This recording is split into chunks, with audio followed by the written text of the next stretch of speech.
Ya, vamos. Chiquillos, me dijeron que podíamos encontrar las normas aquí. Me dijeron.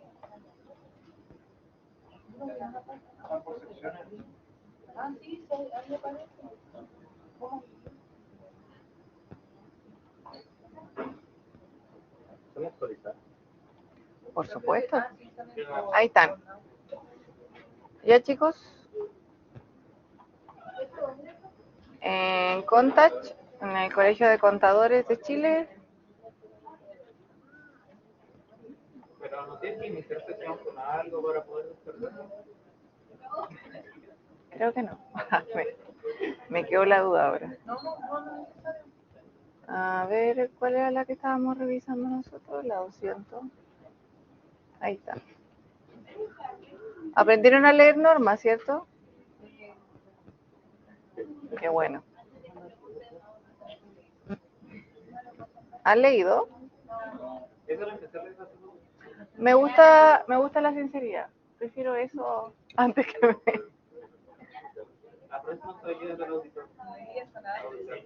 Ya, súper.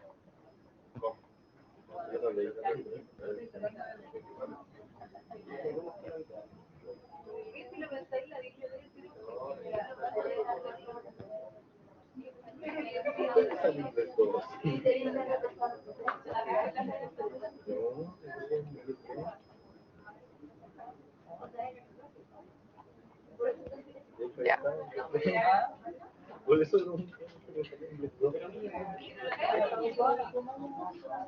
¿Qué fue lo último que hablamos? Sobre planificación estratégica y lo último íbamos a ver planificación al detalle.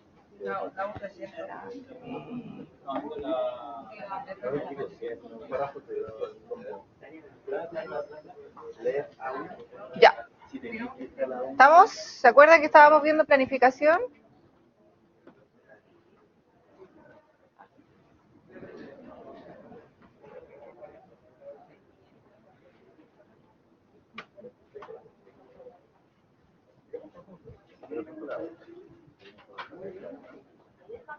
Ya. ¿Qué es lo que vemos en la planificación estratégica? Permiso. Los recursos, ¿cierto? ¿Cuántas horas va a tener la auditoría? ¿Cuánto tiempo va a durar? ¿Cuántas visitas vamos a hacer también a la administración? A veces creen que los auditores caemos de sorpresa, pero eso no es así, no es tan así, ¿ya?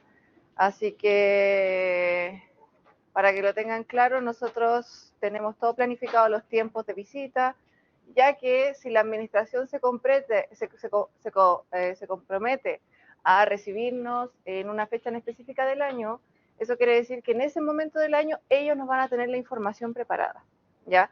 No con estos temas de, es que no te tengo nada, pues si no, lo siento. Al final estamos gastando recursos, porque eso también sucede en estos trabajos, que cuando a uno lo cita en una semana específica, pero la información no está en esa semana en específica, se gastan recursos y al final la auditoría se termina alargando. Cuando la auditoría se alarga, hay que empezar a cobrar más honorarios que están fuera del contrato y ahí la cosa se pone un poco más pesada. Ya como que las tensiones surgen con la administración. La idea es que no suceda eso. Ya. ¿Mm? ¿Tengo que bajar eso? Pero el otro día estaba bajada esa cosa. ¿Cómo se ve? Hay que tomar, y no hay un botón. O sea, ahí. Pero ¿cómo lo agarro?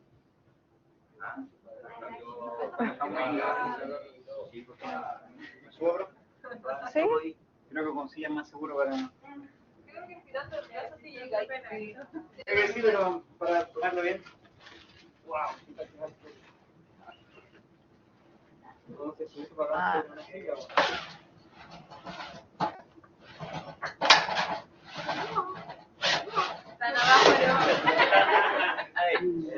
Ya. Ya, gracias. Muy bien, ya. Entonces, todo lo que es manejo de recursos, también cuántas personas van a haber en el equipo, si vamos a tener expertos, si no, ahí también vamos determinando todo en esta planificación. Ojo que la planificación es algo que queda al inicio de la auditoría, como lo dice la palabra, pero esto está sujeto a cambios, siempre, ¿ya? No crean que porque algo se planificó es eso y con eso me tengo que ir a la tumba y de aquí al fin del mundo va a ser así, sino que si suceden cambios durante el proceso de la auditoría, nosotros podemos corregirlo en la planificación. Pero no es como decir vamos a borrar y vamos a escribir encima de eso, sino que tenemos que comentar esto que habíamos dicho anteriormente, lo vamos a modificar por tal y tal razón y vamos a tener una nueva planificación, ¿ya? Eso se puede hacer todo el proceso de la auditoría, ya no hay ningún problema con eso. Y la planificación de detalle, esta es más entretenida, porque acá ya empezamos a ver otros temas. ¿Qué cosas no hemos nombrado dentro de la planificación? ¿Qué deberíamos hacer? ¿O qué creen ustedes que deberíamos hacer en la planificación? Definir como etapas con su duración. No, o sea, no muy claro todavía. Dijimos, vamos a ir tantas visitas en el año, sabes que vamos a hacer una visita en julio, que va a durar hasta agosto, después vamos a hacer otra en octubre, que va a durar hasta noviembre, después una en diciembre, hasta febrero, y así nosotros vamos determinando. ¿Qué cosas tenemos que revisar? ¿Cómo determino qué es lo que tengo que revisar? La materialidad, ¿cierto? ¿Y la materialidad cómo la determino?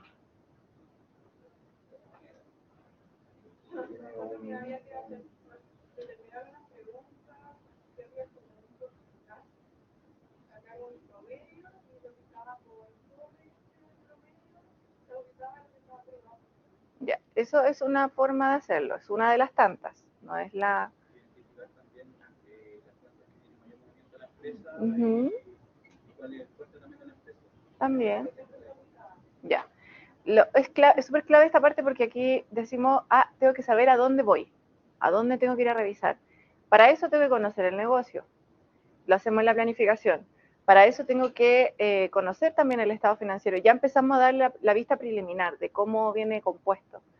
Después tenemos que evaluar riesgos, esa es la parte que también faltó, porque la materialidad efectivamente viene de un punto de referencia sobre ese punto de referencia, depende el riesgo, cuál es el porcentaje que nosotros vamos a aplicar y a partir de eso nosotros vamos a determinar un punto de importancia relativa o materialidad. Y eso nos va a ayudar en gran parte a decir esto es lo que se revisa, esto es lo que no se revisa. Pero también hay que considerar riesgos sobre las características de las cuentas y eso también lo vamos a revisar. Ya, y ahora pasamos a sección 320. Ya vimos la 101, la 102, la 200, la 300, la 320. ¿Estamos? ¿Sí? Ya, sección 320. Este es el segundo punto que nos dice, o sea, perdón, es como el tercer punto que nos dice la seguridad razonable. ¿Cómo obtener seguridad razonable? Me estoy saltando los riesgos porque ahí me detengo un poco más. Para yo poder determinar importancia relativa, según lo que dice la sección 320, yo tengo que tener riesgos. Ya no es una cosa como que me tengo que saltar pasos. Ojo que estos temas de planificación a veces sí requiere un paso a paso. No puedo continuar al segundo si no tengo el primero. Pero hay cosas que sí se pueden hacer en paralelo, ya para que no crean que es como un proceso bien limitante y uno tiene que decir como ya, ¿y en qué momento empiezo a pedir información? No, sino que uno ya empieza a hacer como la pedida de información. ¿Qué es la importancia relativa? ¿O puede leer?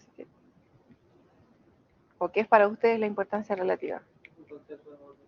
Un concepto, ¿cierto? La norma nos describe como un concepto.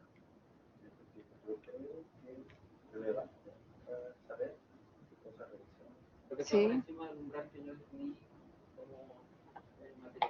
Uh-huh. Exacto. ¿Qué más? Nosotros lo vemos como un número en la práctica, ¿cierto? No como un concepto. Pero cuando hablamos de materialidad, a veces estamos en conversaciones tipo, oye, que sabéis que me sale esta diferencia, ¿pero es material o no? Porque si es material, conversemos, si no es material, no me importa. Así de simple. No gastamos tiempo en cosas que no importan. La materialidad, como dice la norma, es un concepto que es el error que yo estoy dispuesta a tolerar. Ya, es como, ¿sabes qué? Mira, yo te puedo tolerar, no sé, 2 millones, 10 millones, a medida que tengo menos riesgo, tolero más. ¿Ya? Si tengo más riesgos, tolero menos. Eso es como otra relación que tenemos que entender. Y nosotros la podemos encontrar en distintos niveles. La sección 320 la podemos ver a nivel global o de estados financieros, y la segunda es la importancia relativa para ejecución de trabajo o de rendimiento, como se puede conocer en algunas otras metodologías. La última, esta que es la importancia relativa de detalle, no está explícita en la sección, pero a medida que uno va avanzando en las normas te va diciendo, tienes que determinar ciertos niveles de importancia relativa si tú estás en una cuenta específica, ¿ya? Eso también lo vamos a ver un poco más adelante. La importancia relativa a estado financiero es la primera, ¿ya? Esta es la que nos va a modificar el dictamen, ¿sí? O sea, si los errores sobrepasan esa materialidad, el dictamen se va a ver afectado, ¿ya? La importancia relativa para ejecución de trabajo, aterrizamos un poco los conceptos, este nos viene a ser como un colchoncito del por si acaso, ¿ya? No, obviamente no dice eso la norma, no dice por si acaso, pero ahí lo vamos a entender, porque obviamente vamos a mirar un estado financiero, lo vamos a entender y vamos a revisar. Y la importancia relativa de detalle, esta viene ya un poquito como a decir, si tú estás en una cuenta específica, en esa cuenta específica tienes que tener una materialidad distinta que para otra cuenta. Uno, por las características de la cuenta y por el saldo de la cuenta, ¿ya? Primer estado financiero que nosotros vamos a estar revisando, y esta va a ser... ¿Mm? Me da la impresión de que esta definición es más grande o menor. Sí. Sí, esta es la global, de aquí partimos. Ahora, la importancia relativa de detalle hace que tengamos un nivel para cada punto. Sí, para acá. Entonces tenemos que ir una por una viendo cuál es más. Pero la de estados financieros te va a decir si tenéis que revisar esas 300, quizás no son 300, quizás son 100. Porque hay algunas que están por debajo de ese punto. Exacto. Vamos haciendo como el filtro del filtro del filtro, hasta que llegamos a revisar. Recuerden que nosotros revisamos lo razonable, tenemos seguridad razonable, ¿ya? Entonces, un tema que les decía yo, que de qué depende esta importancia relativa, porque muchos me van a decir, es que veíamos unas tablas, y si la empresa cumplía con ciertos requisitos, la tabla me decía que yo tengo que ocupar este rango, ¿cierto? Más o menos por ahí va la historia. Bueno, les comento que la norma en sí, la sección 320, no trae esas tablas. O sea, si ustedes la ven, la descargan y la revisan, no trae tablas. Ni tampoco te dice, si tú tienes este tipo de empresa, si es pública, no pública, es este rango de materialidad o estos son tus puntos de referencia. No lo dice. Pero sí existen distintas metodologías para determinar una importancia relativa, ¿ya? Las metodologías las podemos encontrar en distintas bibliografías, como en los libros que les comentaba el día miércoles.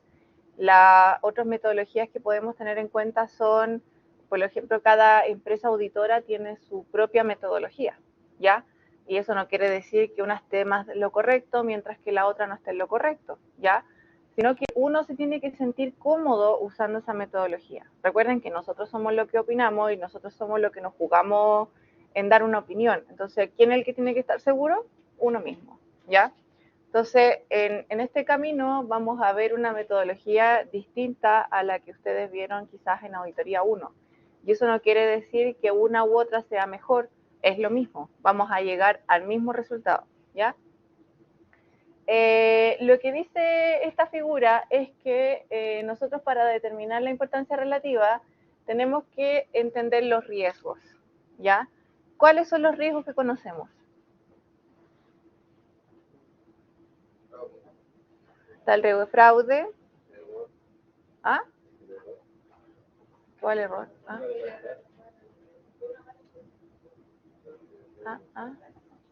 ¿Cuáles son los riesgos que vemos en auditoría? ¿Ah? Riesgo de auditoría. Riesgo inherente. El combinado, esa es la segunda vez que escucho en mi vida el riesgo combinado. La primera vez que lo escuché casi me caí de espalda. Búsquelo en la norma. No, a ver, chiquillo. Una cosa que, sí, yo sé, no quiero pelear. A lo que voy yo es que una cosa que es súper importante por parte del aprendizaje de ustedes y algo que les va a servir también en el futuro, está bien que un profe diga las cosas, pero el profe tiene la verdad absoluta, ni yo tengo la verdad absoluta. Si ustedes no lo ven, tienen que verlo. La evidencia es clara. ¿Dónde está esto? No está. O sí está. ¿Ya? El riesgo combinado es una combinación del riesgo inherente y el riesgo de control, pero ese es el producto del riesgo de representación incorrecta significativa. ¿Sí? Exacto. ¿Ya? Pero el riesgo en sí combinado, ese nombre no existe en las normas de auditoría. ¿Cómo? Sí, el riesgo muestral lo vamos a ver en la segunda parte del semestre. Ya, tenemos riesgo de auditoría, riesgo inherente, el riesgo de representación incorrecta significativa y el riesgo de control. Riesgo de fraude, por ahí hablaron. También podemos encontrar el riesgo de negocio, que son como los riesgos que nosotros definimos más. Ahora, pueden haber un montón más de riesgos, pero esos son los que conversamos más en auditoría.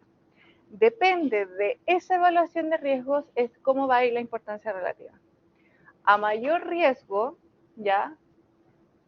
Que es, yo cuando tengo más riesgo, tengo que trabajar más, ¿cierto? Porque no voy a tolerar tantos errores, voy a estar un poco más inseguro, necesito asegurarme más, por lo tanto, trabajo más. Si antes creía que iba a trabajar hasta las 5 de la tarde, voy a tener que trabajar hasta las 10 de la noche porque necesito asegurarme de esto.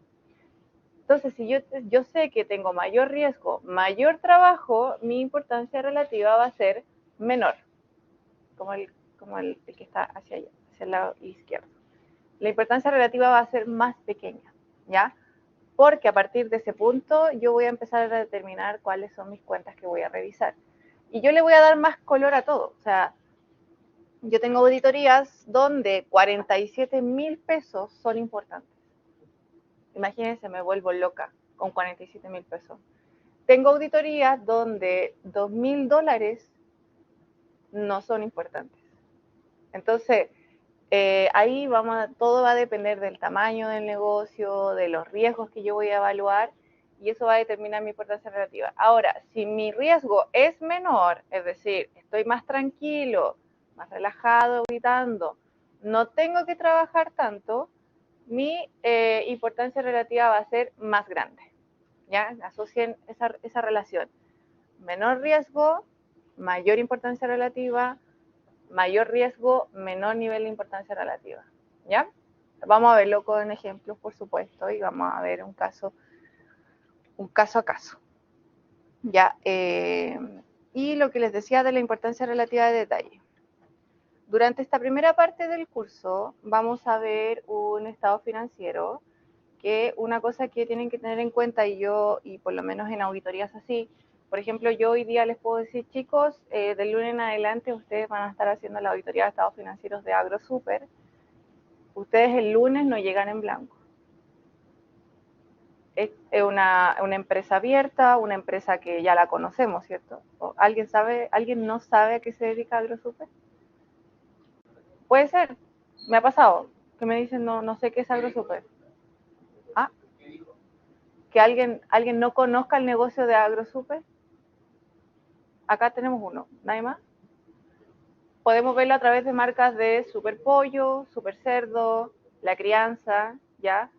Entonces, cuando alguien les dice, chicos, todo el lunes empiezas esta auditoría, uno no llega en blanco. ¿A dónde tengo que buscar? Vamos a ir a la CMF. Entonces, chiquillos, esta primera parte del curso, ustedes van a hacer la auditoría de estados financieros de AgroSuper.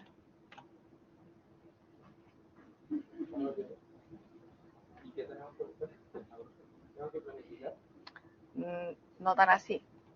Pero cuando hagamos consultas, cuando empecemos a revisar el estado financiero, ya vamos a estar un poco más involucrados. No va a ser algo que vaya de cero y no sepamos de lo que estamos conversando.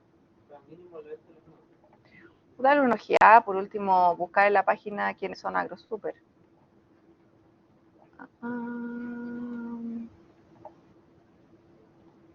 Ya, estos son los chicos de AgroSuper.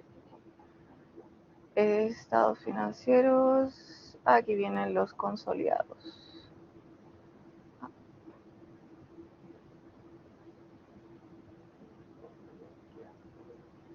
¿Lo ven bien ahí?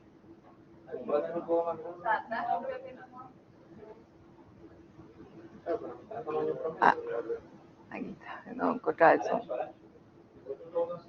No encontraba el zoom. Ahí sí. ¿Ahí lo ven? ¿Sí? Ah, ya. Ahí. Ya. Ahí sí. Ya. AgroSuper tiene esta presentación de sus estados financieros. Cuando yo hablo de cuentas, son estas cuentas. ¿ya? Obviamente estas cuentas se componen de 1 millón de cuentas más, pero cuando hablamos de cuentas significativas son de estos niveles. Son por clasificación. Entonces, ¿se acuerdan que yo les decía que había una importancia relativa de detalle que iba a depender del valor de la cuenta, cuál era el umbral o error tolerable que nosotros íbamos a considerar? Es por esto mismo, porque, por ejemplo, el activo fijo es, las propiedades frente de equipo, es un rubro o clasificación de cuenta muy importante a nivel de estado financiero. Es uno de los más grandes, ¿ya? Y además de eso, pues la característica del negocio está bien que sea un activo fijo grande, ¿cierto? ¿Estamos de acuerdo? Entonces, ahí vamos empezando haciendo las primeras revisiones. ¿Ah? ¿Sí? Está en dólares, exacto. Millones de dólares. Sí, parecen números chicos, pero son dólares. Miles de dólares. Sí. Gente pobre. Negocio cualquiera. ¿Ya? Sí, ¿qué negocio? Esto es una pyme, una carnicería que tenemos aquí en Chile. ¿Ya? Tenemos activo fijo, ¿cierto? El activo fijo tiene 1.200.000 y el que le sigue siempre son los biológicos o el inventario. Vamos a mirar el activo biológico. ¿Qué creen que hay aquí? Están los pollitos. Ah, ya. Voy a gritar.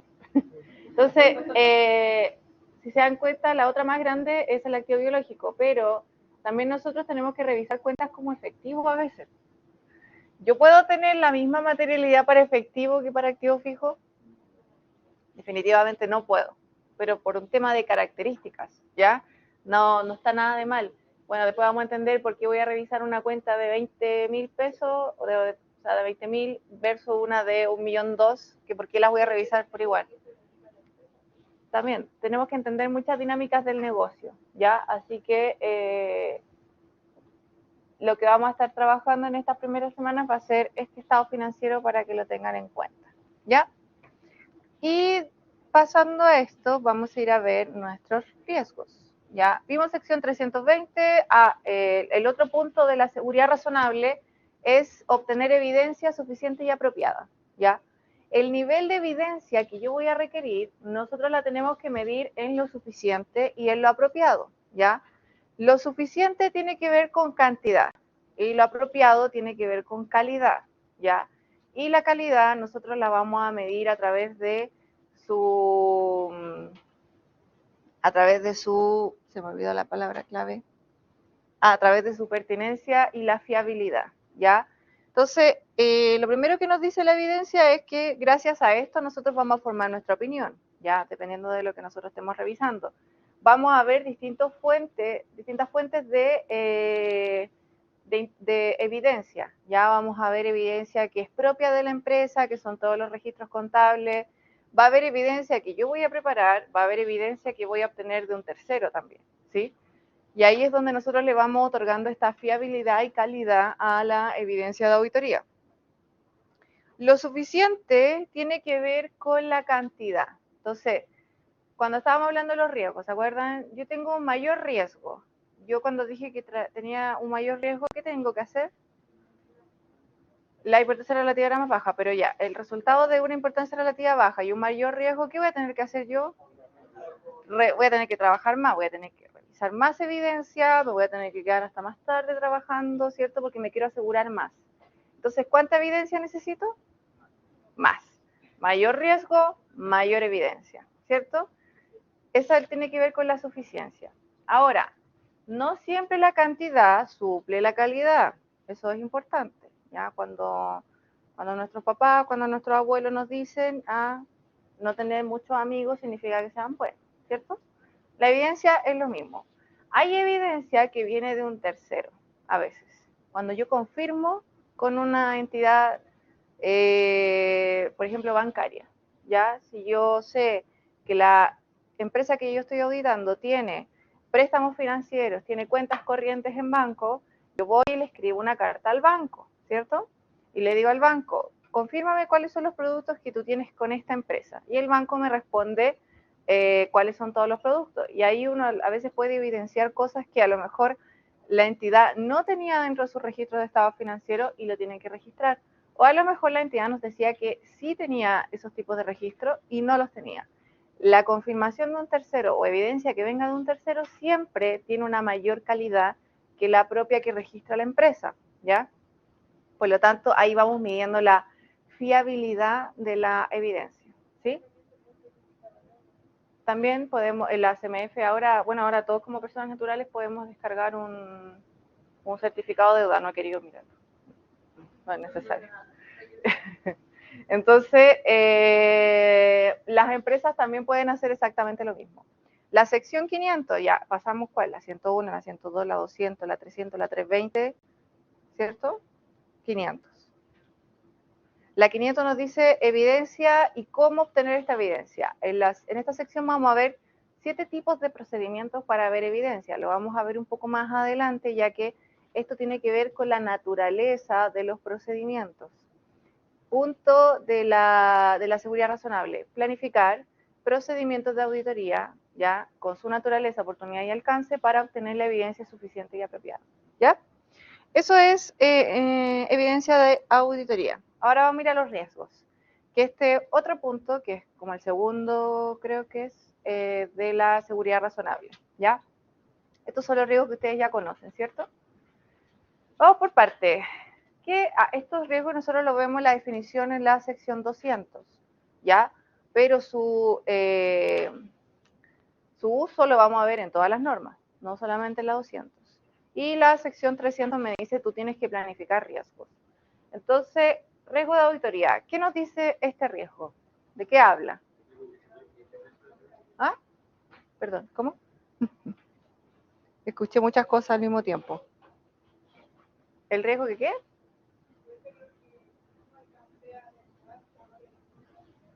Ya, lo que no alcancé a revisar, ¿qué más? ¿Ah? ¿Da una opinión errónea? ¿Ya? ¿Alguien más por acá?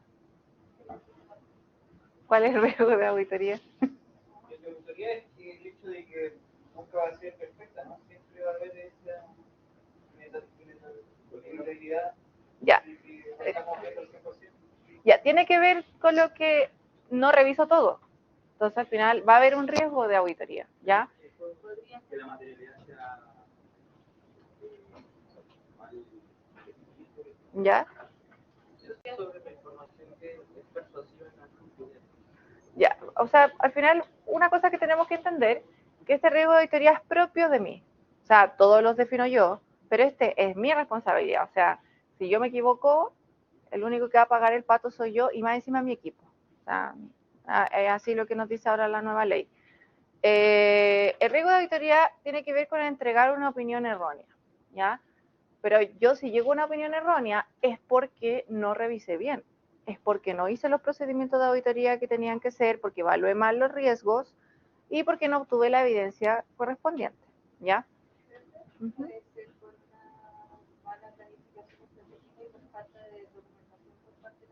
Por supuesto. No, cuando ya es algo que la administración nos entregó, ahí vienen otros factores, ¿ya? Porque al final, cuando hablamos de evidencia, hasta la no respuesta es una respuesta, ¿ya?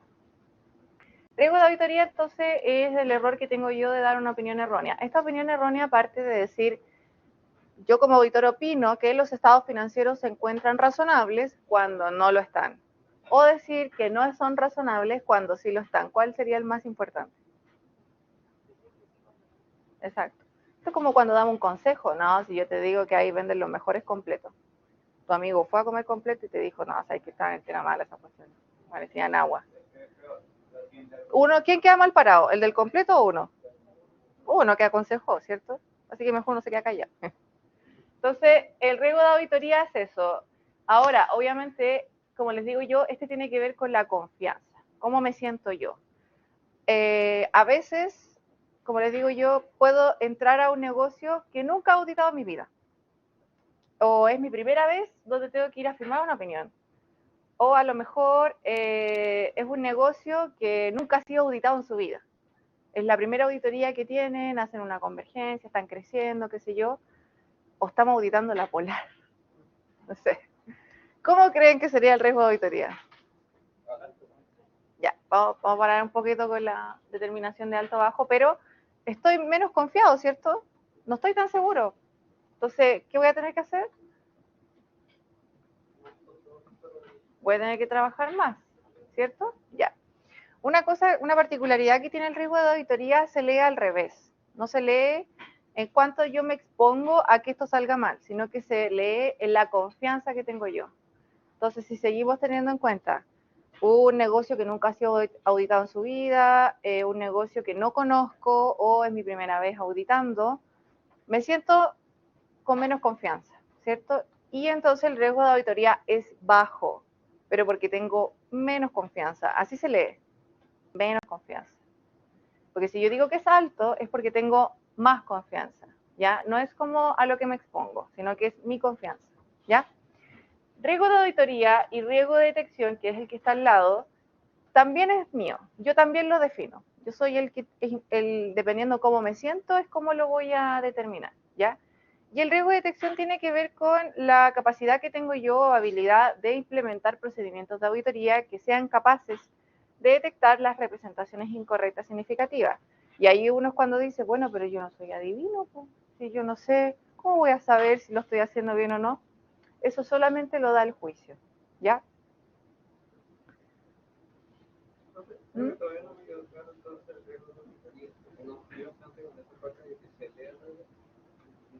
Tiene que ver por mi confianza. Entonces, si yo me expongo a más riesgo, tengo menos confianza. Y mi riesgo de auditoría es más pequeño. Eso es. ¿Ya? Ahora vamos a los otros dos. Riesgo de control y riesgo inherente, como están juntitos también en una misma línea, esto también los evalúo yo, pero son, o sea, los evalúo dependiendo de la información que voy a obtener de la empresa que voy a auditar, ¿ya? Esto ya no viene de mi perfil, ya no viene de mi escepticismo, sino que esto viene de, voy a hacer consultas con la administración, estamos en la parte de planificación, y yo voy a determinar el riesgo de control y el riesgo de detección. ¿Qué es el riesgo de control?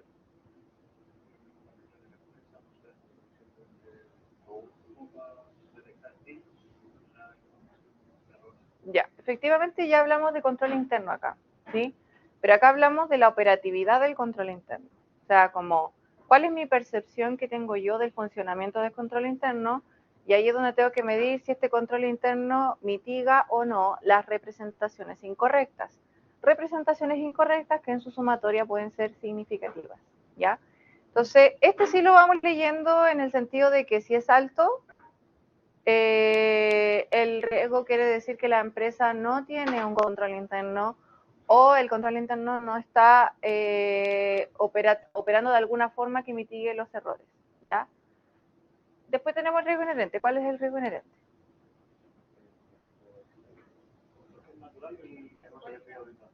Ya, venimos del exterior, es el que existe, yo no puedo controlarlo, ¿cierto? ¿Algo más? Este riesgo tiene que ver exactamente con la susceptibilidad que puede existir al yo implementar un tipo de procedimiento y ese riesgo siempre va a existir. Cuando lo vemos a nivel macro, ahora lo tenemos que leer de esa forma, a nivel macro y a nivel de detalle o afirmaciones. Antes solo lo leíamos a nivel macro. Cuando yo lo veo a nivel macro, ¿a qué se dedica AgroSuper?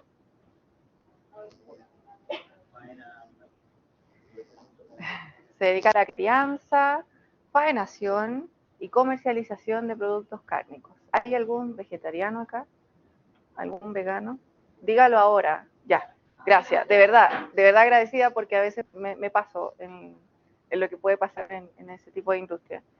Entonces, es todo ese proceso, desde que nace el animal hasta que se comercializa en el supermercado, ¿ya?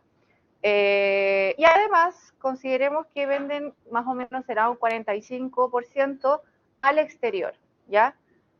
Sí, tenemos esas características, algo súper básico. Riesgos inherentes, ¿dónde están? Con esas características. ¿Qué está pasando? ¿Golpean algo acá adentro? Ah. Wow. Están matando. Ya. Riesgos. ¿Qué riesgos? ¿De qué?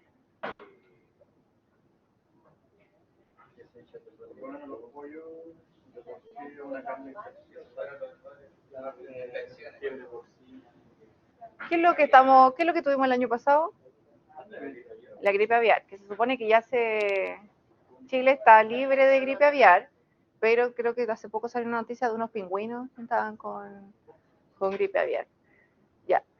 La gripe aviar me va a contagiar mi producción, y si llega a contagiarse, eso afecta a no poder vender en el extranjero, me van a vetar, voy a tener que dar de baja pollos vivos. No, no, los dan de baja. Se fueron. Porque eso es lo que dice las regulaciones sanitarias, que al final esa es el SAC. Entonces, obviamente, un tipo de esa enfermedad afecta potencialmente el negocio porque es lo que lleva el negocio. O sea, de eso vive esta empresa, ¿cierto? Y hablamos de la venta extranjera, pero ¿por qué? ¿Qué podría afectarse ahí?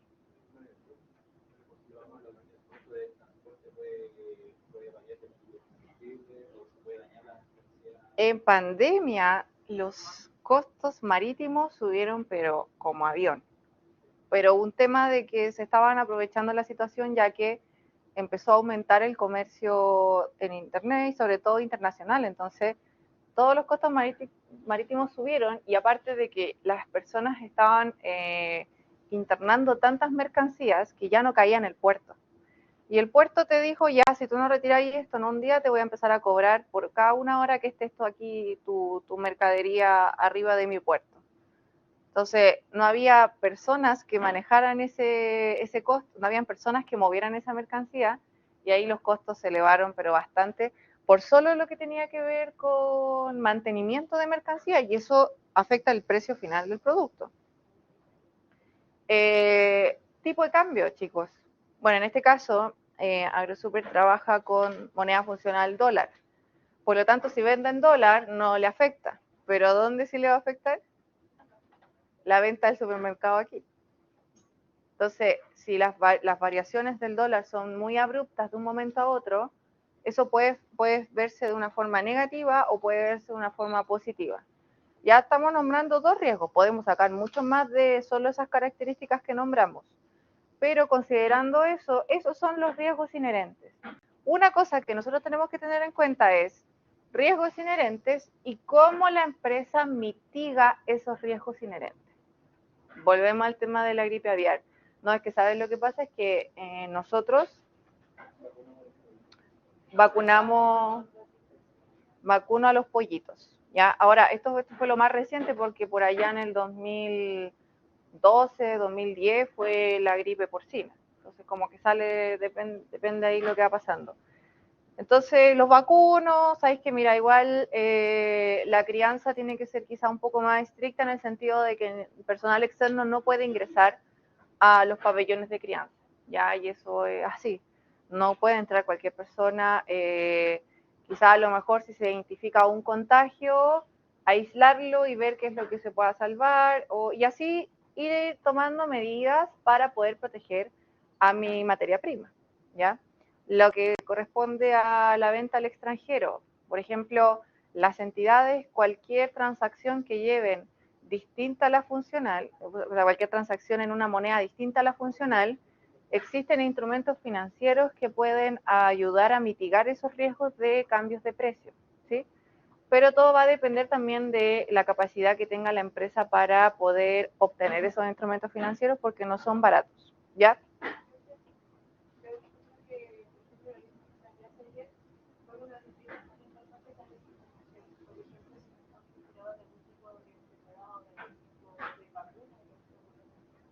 Sí. Claro, también eso ya va al control interno ahora. Porque una cosa es lo que pasa en el exterior y yo no lo puedo manejar. O sea, yo les dije, oye, puedo a lo mejor encerrar en un domo a los pollos y decir, con esto no pasa nada. Pero si una paloma que atravesó ese campo, que venía de la plaza de no sé dónde, iba a la playa, una paloma que venía con el contagio y se le ocurrió parar en ese campo, una escala en ese campo, y venía con la gripe aviar, ya se contagió todo el campo. ¿Ya? Entonces, eso yo no lo controlo, a menos que tenga que exista un láser y diga, ya paloma afuera. ¿Ya? Entonces, pero eso no se puede, por eso los riesgos no se pueden disminuir a cero. Entonces, cuando partimos ahora desde el interior, porque el riesgo inherente también viene desde el control interno, ya no crean que solamente es algo que viene de afuera. El no tener un personal capacitado me va a tener un riesgo inherente alto. Si yo tengo un personal que le digo, oye, vamos a trabajar en SAP, oye, qué bacán, porque a veces las empresas te dicen, no, si nosotros tenemos SAP y tenemos el SAP for HANA y la versión 5 y el más bacán, el más caro. Qué bueno, que te felicito, pero tu personal está capacitado para manejar ese tipo de SAP y no lo saben usar. Y descargan cualquier cosa, digitan cualquier tontera, se pasan mandando errores, hay puros ajustes de errores de contabilización y así sucesivamente. Obviamente eso es un riesgo inherente, el no tener un personal capacitado. Y no es culpa de la persona que está trabajando, es el control interno que no está capacitando ese personal, ¿ya? A veces suele pasar que los contadores no están del todo actualizados en usos de normas o a lo mejor de procedimientos y vuelve a pasar lo mismo. No, es que esto no se puede clasificar de esta forma porque la norma dice tal y tal cosa y quedan como, pero pucha, no sabía, lo había hecho así todo el año y ahora qué hacemos, procedemos a hacer los ajustes. Eso también es un riesgo inherente, ¿ya? Y así nosotros vamos identificando todos los riesgos inherentes que podemos encontrar. Y este riesgo inherente también está de la mano con el riesgo de fraude, ¿sí? Porque también puede existir que el mitigar, saltarse ciertos controles dentro de la empresa, es decir, que el control interno está apto para poder saltarse controles. Obviamente se pueden encontrar actividades pseudo fraudulentas, no siempre va a haber fraude por esa condición, pero puede existir, es una opción, ¿ya? ¿Estamos? Eso es el riesgo inherente. Ahora, el de abajo, este es el que decían riesgo combinado. ¿Ya? El riesgo de representación incorrecta significativa. ¿Qué es lo que creen que es? Oh, wow,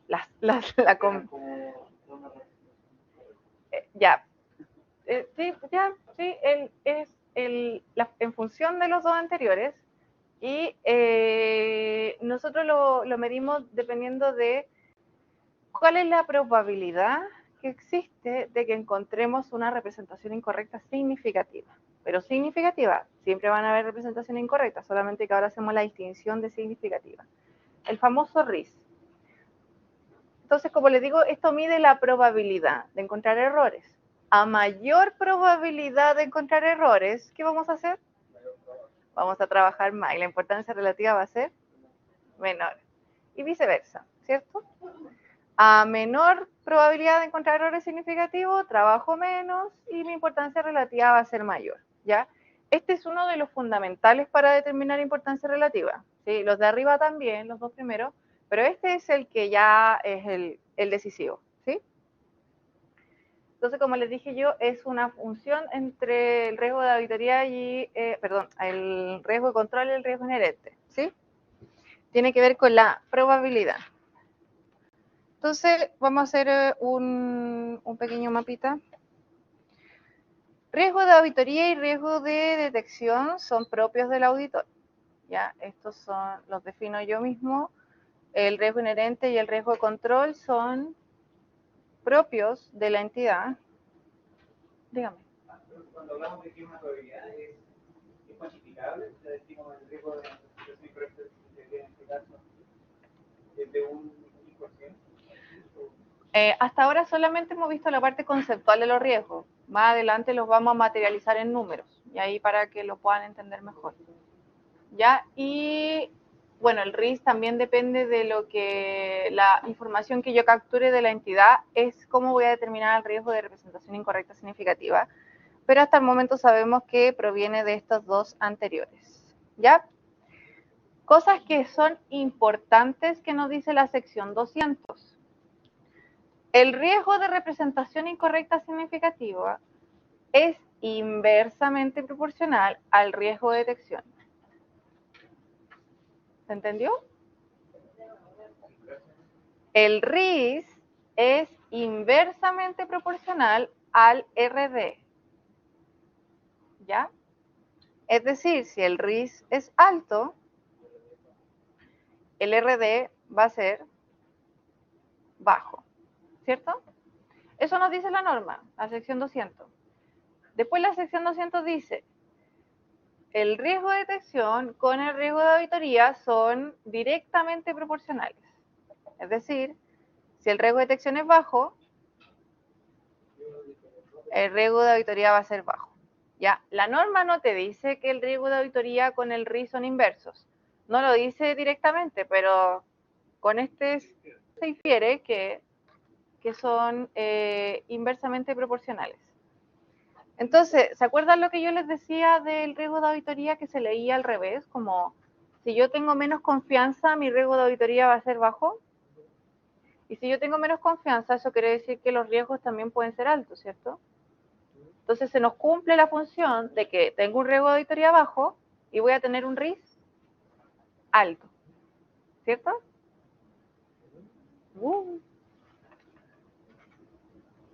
Ya si no si la auditoría subjetiva, no.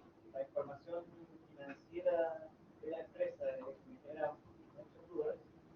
Yo voy a estar más atento con mayor cantidad de pruebas, por eso se produce esta relación inversa.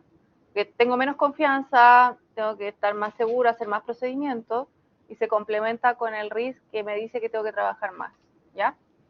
Y bueno, viceversa, si tenemos un riesgo de representación incorrecta significativa bajo, nuestro RD va a ser alto, ¿cierto?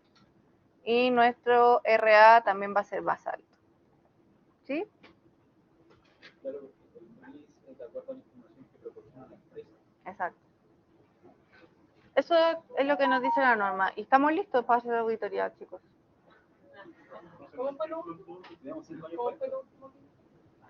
No, porque esto es lo que dice la norma, la 200. Lo pueden buscar en la sección 200, ¿sí? Este tipo de relación. ¿Mm? ¿Yo qué? No. Solo auditoría. Ya. Bueno, terminamos. Ya. ¿Estamos claros con esto? ¿Capichi? Ya. ¿Dudas? ¿12? Damos por pasado. Murió este tema. Vamos a ver esto con números también. Yo sé que les gustan los números. Sí, sí. Y esto va a salir en sus pruebas, sus departamentales. Al inicio de cada prueba se les va a entregar un cuadrito con las evaluaciones de riesgo ya entregadas. Se les va a decir si es una auditoría de mucho trabajo o de poco trabajo. O sea, eso no va a venir en conclusión, sino que van a venir números. El riesgo de auditoría es tanto, el riesgo de control va a ser tanto, y en base a esos números ustedes tienen que llegar a una conclusión. ¿Sí? ¿Estamos? Ya. ¿Sí? No, todavía no. Es algo que todavía está pendiente.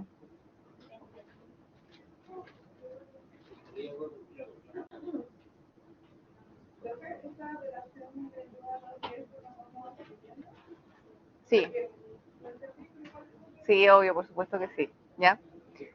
Riesgo de auditoría ya sabemos que es el riesgo de expresar una opinión inapropiada, riesgo de eso es lo otro, el riesgo de representación incorrecta significativa yo lo leo a nivel de estado financiero, que es lo que estábamos haciendo ahora, y a nivel de afirmaciones. En el nivel de afirmaciones lo vamos a ver yo creo que finalizando esta primera parte del semestre, ¿sí?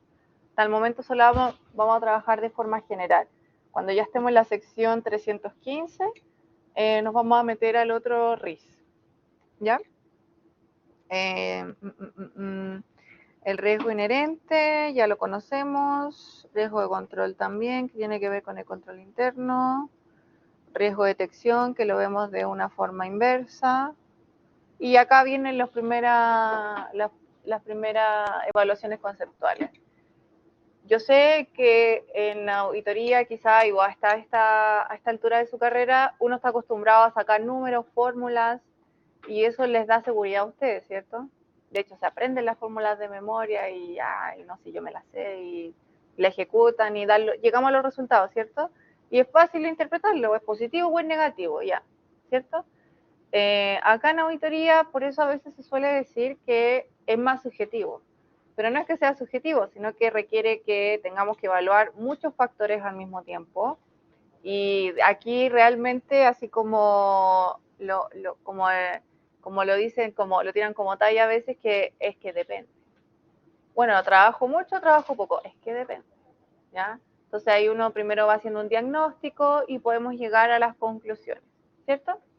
Acá tienen los 3 riesgos más importantes que tenemos que tener en cuenta.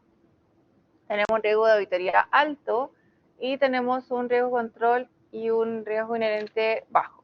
Otra cosa que se me olvidó decir acá. Ya, yo dije que el riesgo de auditoría y el riesgo de detección son directos. Estos dos son inversos con este.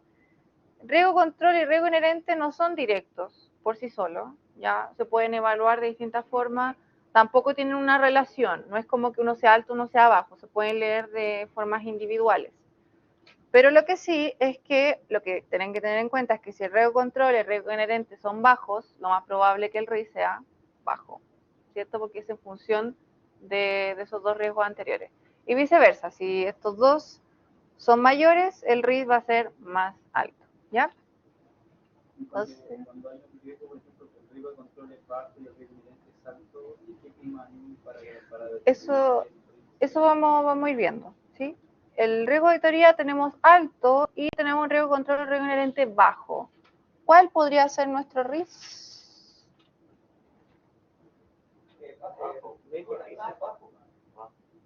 Va a tender a ser bajo, ¿cierto? Ya, ¿y nuestro riesgo de auditoría alto qué significaba entonces? No, era al revés. Tengo más confianza. Y como tengo más confianza, el riesgo bajó, ¿cierto? Y mi RIS va a ser bajo, tengo una menor probabilidad de encontrar errores significativos. Entonces, en resumen, ¿qué podríamos deducir de esta auditoría? Si usted... Me gusta esa motivación. Easy peasy. ¿Ya? No, está fácil. 5 de la tarde nos vamos, chiquillos. Yo no estoy ni ahí con trabajar más. ¿Cierto? Fin de semana se me olvida lo que es ser auditor. ¿Sí? Duermo tranquilo. ¿Sí? Eso es esta auditoría. ¿Ya? ¿Pueden toparse este tipo de auditorías? Sí. Son escasas, pero hay. La idea, chicos, de esto es que cuando ustedes ya se les presenta una evaluación de riesgo, inmediatamente en su cabeza tienen que empezar a sacar conclusiones. Yo las pruebas no les voy a preguntar qué significa un riesgo de auditoría alto o qué significa riesgo de auditoría. Yo las pruebas son para aplicar conceptos. Entonces yo le voy a dar números o evaluaciones conceptuales y ustedes en su cabeza van a decir, esto es una auditoría de mucho trabajo o es una auditoría de poco trabajo, ¿ya? Ni siquiera les voy a hacer una pregunta, ¿qué significa estos números? No. Les voy a preguntar cosas como, ¿cuántas cuentas va a revisar usted en base a esta evaluación de riesgo? ¿Ya? Entonces, acá ya podemos saber que estamos tranquilos en la primera parte. Y lo que ustedes ya deberían tener automáticamente en su mente es esa conclusión, ¿ya? Respecto a la evaluación a la evaluación de estos riesgos, se puede concluir que es una auditoría de poco trabajo, ¿ya? ¿Por qué? Porque hay una menor probabilidad de encontrar errores significativos, porque tengo más confianza en esta auditoría, por lo tanto no me voy a equivocar en entregar la opinión. ¿Sí? Las empresas grandes y con mayores valores son más probables de tener resultados. Sí, sí y no. Ahí, sí, o sea, la verdad es que entre más grande la empresa, tiene un control interno más robusto y ahí vamos tomando otras características como, por ejemplo, empresas que regulan a la CMF. Estas son las famosas sociedades anónimas abiertas, aunque no necesariamente. Podemos también encontrar sociedades anónimas cerradas que son, que son reguladas por la CMF, pero el ya ser regulada por la CMF igual te da una confianza, porque son auditadas constantemente. Es cosa de mirar los estados financieros anteriores, las opiniones anteriores, cómo salió la auditoría, y eso también nos da confianza, ¿sí? Pero una cosa que al ser una empresa abierta y que recuerden que tiene un mayor interés público y nosotros tenemos que velar por ese interés público, tiene mayor riesgo por el hecho de que si los estados financieros están mal, es un efecto dominó que se va a desatar de cómo puede mover el mercado, ¿ya?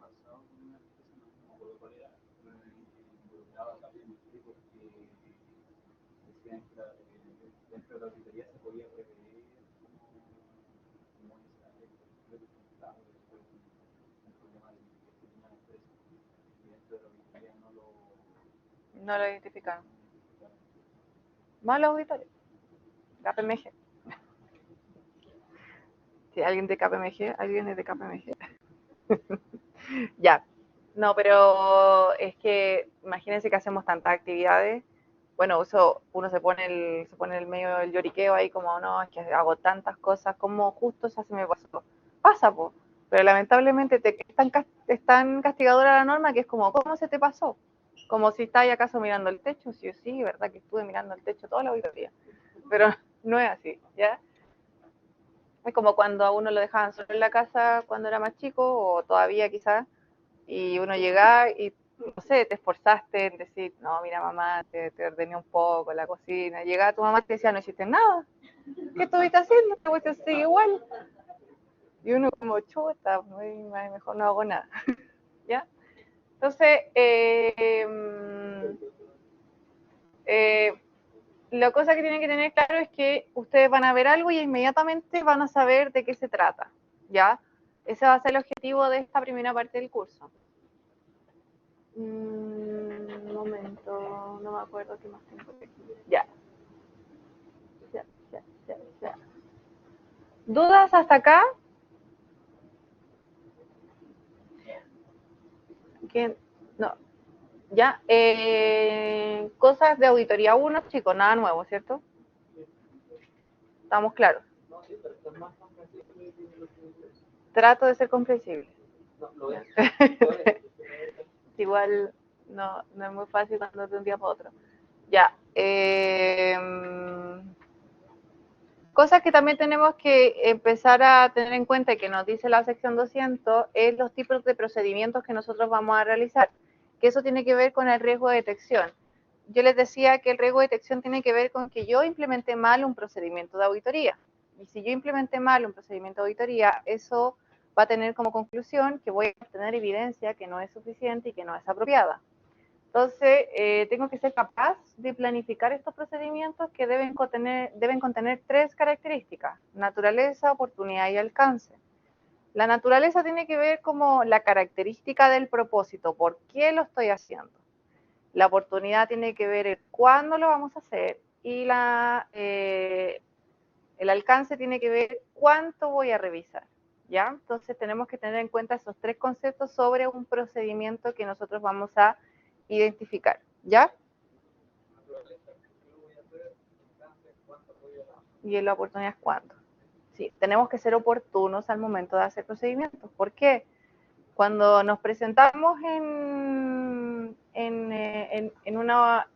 una planificación de auditoría, vamos a conocer la administración, vamos a conocer los gerentes también. Hay consultas claves que son precisas para ese momento.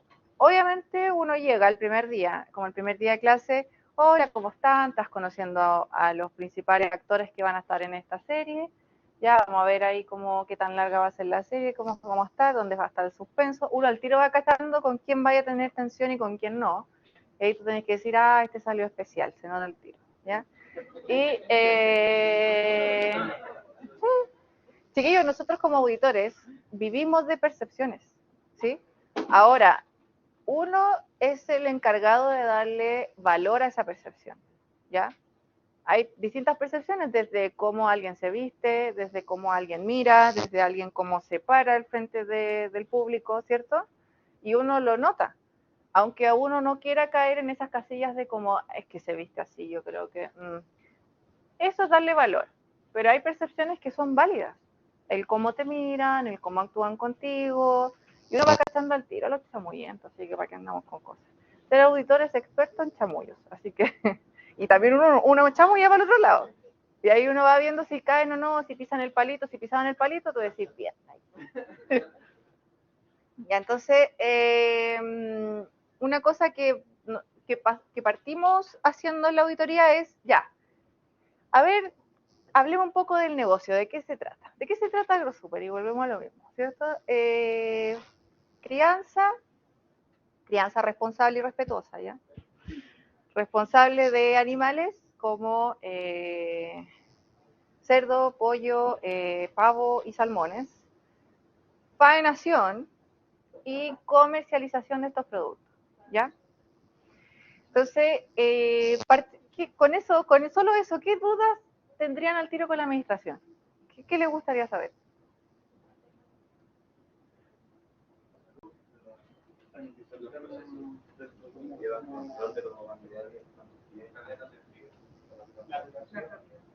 También, ¿cuánto se demora en criar un pollo? Buena pregunta. ¿Cuánto se demora en criar un pollo?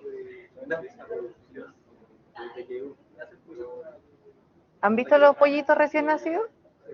Son tan bonitos. ¿Cierto? ¿Cuánto creen que dura la crianza de un pollo? Les pregunto a ustedes. Por eso les pregunto, ¿qué creen que se le ocurriría? ¿Meses? ¿Qué comen?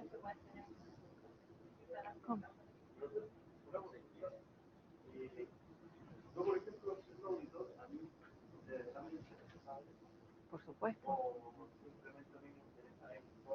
Ya. Por supuesto que obviamente a veces preguntamos de copuche, entonces oye, que sabéis que el año pasado estaba el gerente de control interno y este año no está. ¿Qué pasó? ¿Qué pasó? Pero bueno. Porque a uno le dicen lo de vincular y nada más y tú quedas como, ¿pero qué pasó? Y empezáis como de a poco con los que tenéis más confianza. Oye, pero ¿qué le pasó? Pero ellos no saben eso.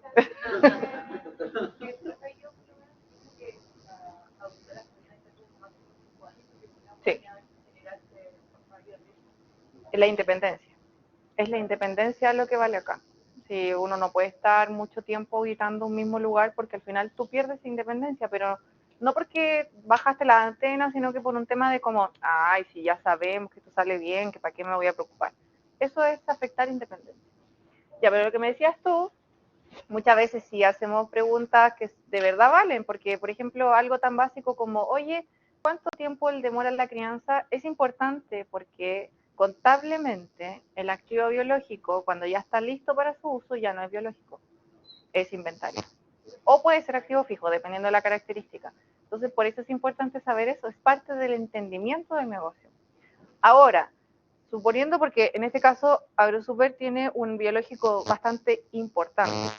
Suponte que AgroSuper ya compra el animal vivo y no tiene que criarlo, pero cría en una menor, a lo mejor capacidad o una menor cantidad de crianza, ese ya no me importa mucho.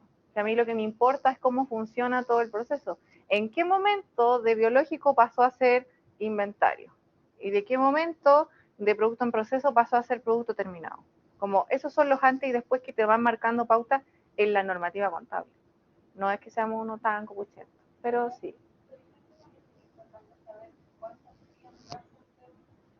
Eso es algo que yo todavía me cuestiono. ¿cómo sé yo que el cerdo va a tener 10 y no 1? No sé. Eso ya es impredecible. Y lo,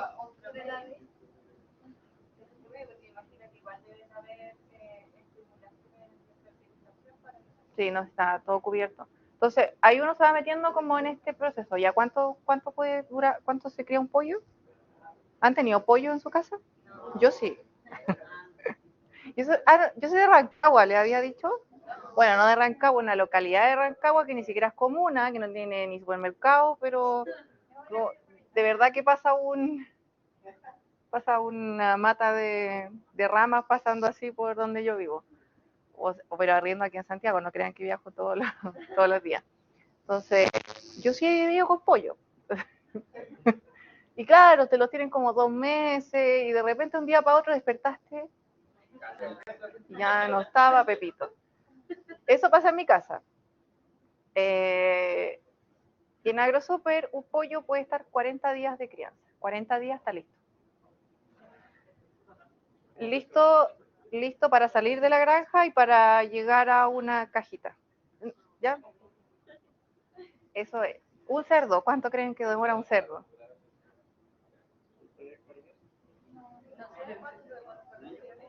¿Un perro? Uh-huh. Un año podría ser razonable, ¿cierto? Estos son menos de 6 meses, sí, es que son 6 meses. Y los pavos ya son como 4 meses, eso se demoran más, son más grandes. Y los salmones, una eternidad, eso son un proceso muy largo. Entonces, tengo que entender esa figura porque van a haber rotaciones más rápidas que otras, ¿cierto? Y ahí vamos empezando a entender, o sea, de repente uno puede mirar todo lo que estoy diciendo está en el estado financiero. Yo no estoy dando ninguna información confidencial. Yo no sé quiénes son los auditores de AgroSuper. Yo solamente estoy diciendo cosas que están en el estado financiero, ¿ya? Las rotaciones son más rápidas y de repente tú te puedes encontrar con una capacidad de 1.000.000 de pollos en un periodo determinado. Y podéis toparte con 300.000 de cerdo. Y tú decís como, ¿por qué hay más pollo que cerdo? Y es como, poco obvio. ¿Y por qué el cerdo es más caro que el pollo? Porque demora más tiempo. Es solamente eso, nada más. Más rico. Ya, entonces, es por eso que todos damos respuesta a, ya empezamos, ¿de qué se alimenta el animal?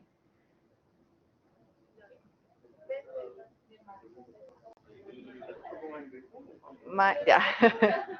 Sí, comen de todos los chanchos, pero en una granja, quizás como en casa, sí, pero industrial, no. No pueden, porque si no el producto no sería de calidad y un montón de cosas más. Entonces, por lo general el AgroSuper compra trigo, compra soya, grano, maíz desde el exterior. Todo eso se importa. No, nada se compra aquí de forma nacional, ¿ya? Ahí tenemos más riesgos, ¿cierto? ¿Qué pasa? ¿Qué riesgos tenemos ahí? ¿Qué pasa si el buque dijo, no, me demoré una semana más, ¿qué importa? ¿Qué le va a pasar a mis animales? ¿Mm? Por eso uno debería hacer el pedido antes y ahí vienen los controles. Y ahí vienen los controles. Oye, la capacidad de stock mínima que debemos tener es de tal cantidad. Si baja sobre eso, estamos en riesgo. ¿Ya? Eso es lo principal. Si el alimento se mojó, también estamos en problemas. ¿Ya? Ahí hay que buscar, claro, pero principalmente estos vienen del exterior. ¿Ya? ¿Saben quién es el exportador más grande de grano en el mundo? O más o menos uno de los más grandes en el mundo. Ucrania. Rusia, ahí están los mayores exponentes de grano. Y bueno, Argentina también, del maíz argentino viene bastante. Pero el maíz argentino viene de ese lado conflictivo del mundo. El año pasado fue 2023, esto fue el 2022, no fue el 2023 Ucrania, Rusia, 2022, ¿cierto? Bueno, 2023 todavía presente y creo que todavía nos queda todavía algo, ¿cierto? Solo que ya no le dan pantalla a la cuestión. 2022, precio del grano, así, disparó. Fue cuando encontramos el pollo más caro en ese momento. ¿Se acuerdan cuando fue el boom del aceite también? No, el aceite estaba como a 4 lucas el litro. Y pasó lo mismo con el pollo también subió de precio y estuvo muy caro. Pero ¿qué pasó el año pasado? No sé si se acuerdan, o bueno, no estoy diciendo que sean conscientes de lo que pasa en su casa, pero a veces uno logra poder percibir esas diferencias de precio.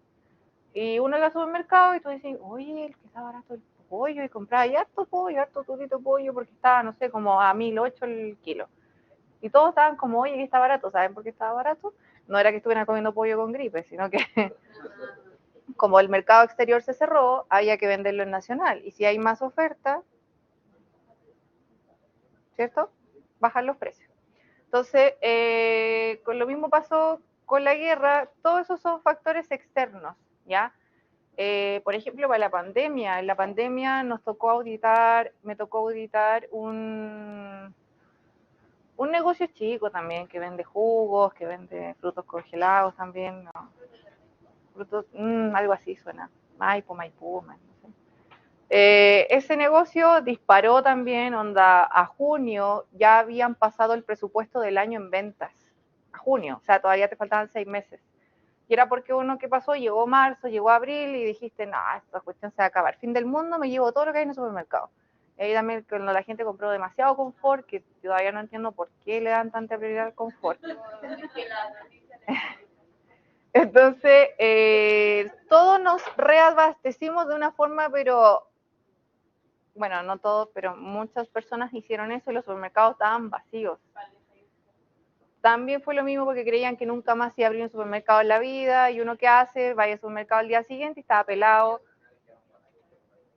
Yo también. Entonces, son más factores inherentes que van afectando a mi negocio. Antes de la pandemia, meses antes, estallido social. También me tocó auditar una farmacia chica, una farmacia que tuvo muchas quemas de locales, ¿ya? Una farmacia chica, una de barrio. No puedo dar nombres, chiquillos, yo no puedo dar información confidencial. ¿Y qué pasó? Que esa farmacia tenía demasiados locales y de un momento para otro, 10 quemados en un día, 20 quemados en la semana, 30 en el mes.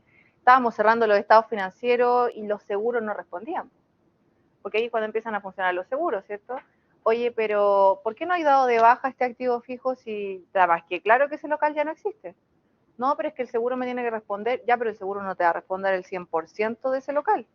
Y ahí empezó todo también una investigación sobre qué tan cierto era que el local que se quemó fue de un tercero o no fuiste tú mismo. Porque eso pasa. Es para cobrar el seguro nomás. Y a lo mejor sacar un local que hace rato lo queríais quitar, pero no sabíais cómo, se quemó. ¿Cierto? Se quemó. No fue mi culpa. Entonces, son todas cosas que van afectando a nuestro procedimiento. Y por eso tenemos que ser oportunos. ¿Cuál es la contingencia que está pasando en este momento? La consulto al tiro. Es lo primero que tengo que ir derecho a ver cómo controlan ese riesgo. ¿Qué está pasando hoy día? 2024, que ya marzo 2024, 2023. ¿Qué ha estado pasando? Como tenemos incendios, sí.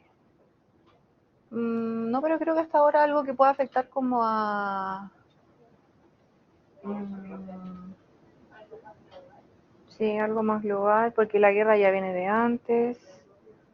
La inflación viene de pandemia, que todavía estamos arrastrando esos números. Creo que no hay como algo todavía tan expectante como que uno diga como va a mover mucho mi estado financiero. Nuevas normativas sí hay, eso sí van moviendo también. No, pero es que son más entretenidos cuando pasa algo. Sí, pues sí, los cambios son los que a uno, qué buena. ¿Sabéis qué? Está todo igual. Llegáis el primer día, está todo igual. No tenemos nuevas inversiones, los proveedores son los mismos, los clientes son los mismos, ningún producto nuevo, y tú que hay como, bueno, ya. Lo mismo el año anterior. ¿Cómo? Sí, pues. La inteligencia artificial, sí, eso es algo que sí ya estamos haciendo consultas. De hecho, nuestros papeles de trabajo ya tenemos que documentar si la empresa cuenta con algún proceso operativo que responda de una inteligencia artificial. Y ahí se mete, adivinen, el experto. Yo solo observo lo que pasa. Cambio climático. Eso es algo que también viene dentro de nuestras revisiones, o sea, y va muy de la mano con reportes de sostenibilidad, memorias integradas, nuevas normas, las IFRS S1 y la S2, que vienen a responder ahora sobre los cambios climáticos. No, si vienen muchas ahora. Así que alguien que se quiera especializar en medio ambiente, hágalo. Ahí van las lucas. ¿Se acuerdan cuando uno le dicen? Antes era lo de TI, oye, si tenía oportunidades con Putin, hágalo. Si puede estudiar inglés, hágalo. Si puede estudiar Power BI o Excel, hágalo. Ahora es, si puede especializarse en algo con reportes de sostenibilidad, hágalo. ¿Ya? Ese es como el fuerte en este momento. Y cuando hacemos todas estas consultas es para poder responder de forma oportuna a algo. Una cosa que a nosotros nos gusta ir a ver también y participar son los inventarios. Nos gusta ir a observar la toma de un inventario. Por supuesto, yo voy a una empresa y me conversan que tienen un inventario, que tienen una bodega, y a lo mejor es algo grande de mi estado financiero, y pasa el tiempo y de repente se nos ocurre decir, oye, podemos ir a observar el inventario anual. Va a preguntarle al cliente y el cliente te dice, ay, es que fue la semana pasada. ¿Quién tiene la culpa? Yo no presencié el proceso y yo no fui oportuno haciendo las consultas de planificación, ¿ya? Eso también tenemos que considerarlo. Así que es parte fundamental en la planificación determinar cómo esos riesgos también se afectan a mis procedimientos de auditoría, ¿ya? Y donde también tengo que ser un poco más exhaustivo, donde tengo que tener un poco más de ojo. Chiquillos, esta presentación igual está subida en su ECAS virtual. Es más de lo que hemos estado conversando. Bueno, ya el escepticismo lo podemos retomar el miércoles, igual que el juicio profesional, ¿ya? Pero esto lo van a ver en su sección 200, ¿sí? Es algo que pueden buscar en esa normativa. Así que yo creo que ya el miércoles retomamos planificación, que es la sección 300, y empezar a ver también importancia relativa, ¿ya? Y lean, estudien. ¿Ya, chicos? Uy.